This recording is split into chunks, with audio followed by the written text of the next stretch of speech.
Estética de la desaparición, por Paul Virilio. 10. 2. Parte 2. Cual el Apolo de la época clásica, el espíritu científico parece haber quedado prisionero del ideal prometeico, y que precisamente ese ideal lo hubiera convertido en un aliado incondicional de la tecnología, cuyo sueño es reconstruir al ser humano a través de la imagen.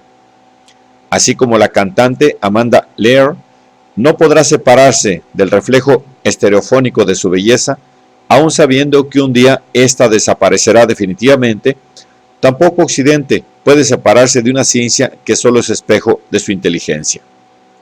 El hombre, deslumbrado consigo mismo, fabrica su doble, su espectro inteligente, y confía la tesaurización de su saber a un reflejo. Una vez más estamos en el ámbito de la ilusión cinemática, del espejismo que produce la precipitación de la información en la pantalla del ordenador. Pero lo que se ofrece es justamente información, no sensación. Se trata de la apateia, esa impasibilidad científica que hace que cuanto más informado esté el hombre, tanto más se extienda a su alrededor el desierto del mundo. La repetición de la información, ya conocida, perturbará cada vez más los estímulos de la observación, extrayéndolos automática y rápidamente, no solo de la memoria, luz interior, sino ante todo de la mirada, hasta el punto de que a partir de entonces la velocidad de la luz limitará la lectura de la información, y lo más importante en la electrónica informática será lo que se presenta en la pantalla y no lo que se guarda en la memoria. Con el universo racional sucede lo mismo que con el efecto de lo real. Ya no parece posible mirar hacia los lados, rechazar la fijeza de la atención, alejarse del objeto hacia el contexto, evitar el origen de los hábitos, del acostumbramiento. A fuerza de ser teatralmente exhumado, analizado y vaciado por los saqueadores de tumbas, el mundo percibido ya no se juzga de interés.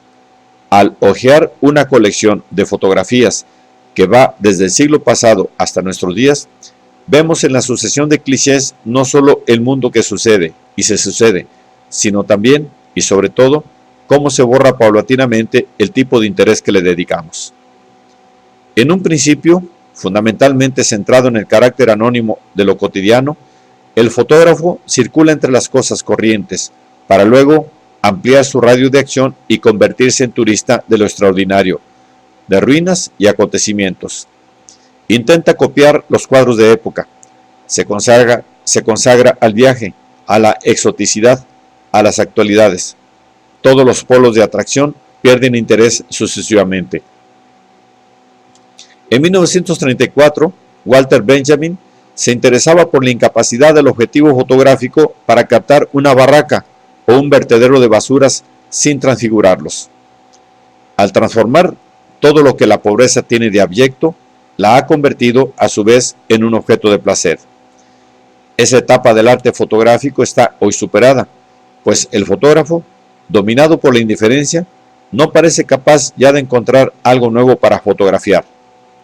El objetivo del pensamiento colectivo, impuesto por los diversos medios, era aniquilar la originalidad de las sensaciones y controlar la presencia de las personas en el mundo, proporcionándoles un conjunto de informaciones para programar su memoria. Sabemos hoy que se espera utilizar los avances de la electrónica para construir prótesis activas de la inteligencia. Desde hace unos 20 años, el neurocirujano Delgado, uno de los pioneros del estudio de los fenómenos eléctricos del pensamiento, cura y, sobre todo, tranquiliza a sus pacientes con trasplantes. Otros proyectan utilizar la inteligencia del ordenador como prótesis inherente. Una minúscula pastilla de silicona otorgaría al hombre el conocimiento instantáneo de una lengua extranjera o de la teoría de la relatividad.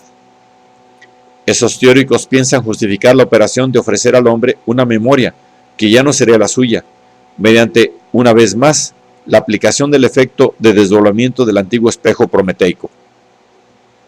Franquear la etapa que separa al Homo sapiens de un estadio superior, transformar la estructura de ese órgano cerebral que apenas ha evolucionado en decenas de millones de años, etc. Está claro que la manera de hacerlo se inspira sin más en la vieja propaganda político-militar de que hablamos antes. A través de la electricidad se intenta apropiarse de la velocidad de nuestros automatismos cerebrales, a lo que ya apuntaba la práctica del electrochoque, puesta a punto por el psiquiatra italiano Ugo Sarletti en 1938, en plena época fascista. Sabemos que el método se aplica a los cerdos en los mataderos de Roma. Se aprovechaba el coma epiléptico provocado por una descarga eléctrica para desangrarlos. Bastó que los psiquiatras decretaran que los epilépticos no eran esquizofrénicos para que, después de los cerdos, cientos de miles de pacientes fueran sometidos a descargas eléctricas cuyos efectos precisos desconocemos aún. El electrochoque se ha utilizado también como castigo y es elemento de tortura corriente para las fuerzas represivas en los países de América Latina. Pensemos también en las curas a que fue sometido Hemingway en 1960, que destruyeron su memoria al mismo tiempo que su talento de escritor. Hemingway se suicidaría un mes después de terminado el tratamiento. Pero la confesión arrancada del sospechoso, mediante la tortura con electrochoque durante el interrogatorio político-militar, posee también la envergadura de una experiencia social, o mejor aún, técnico-social, en cuanto implica un nuevo esfuerzo hacia la transparencia. Cada vez más las prótesis técnicas y las prótesis clínicas tienden a la formación de nuevas combinaciones, cuyo fin es la pacificación, la creación de una conciencia sin riberas ni fondo, una conciencia total en la que se disuelve la inquietud febril de los seres individuales. Empédocles. Desde hace unos 40 años, las prótesis humanas obedecen a los extraordinarios avances de la biología, la física y la electrónica.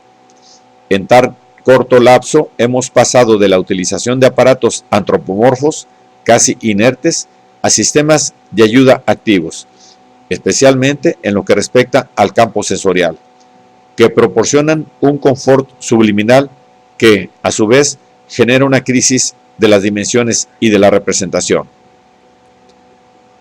Con la aparición del motor nace un nuevo sol, que modifica de raíz la visión. Su iluminación no tardará en cambiar la vida, gracias al doble proyector, que es tanto productor de velocidad como propagador de imágenes, cinemáticas o cinematográficas. Visiblemente todo se anima, comienza la desintegración de la vista, que precede muy poco a la de la materia y los cuerpos, esbozada ya en los primeros estudios sobre las formas de menor resistencia, aerodinámicas, como en el caso de las películas de Marey, por ejemplo, donde la velocidad y los elementos se conjugan para dar forma a las apariencias de las máquinas, hasta conseguir recomponer integralmente la profundidad de campo del trayecto. En adelante, a la erosión eólica se sumará la de la velocidad, que esculpe a la vez el vehículo y el paisaje, tratando de lograr la aclimatación de los pasajeros.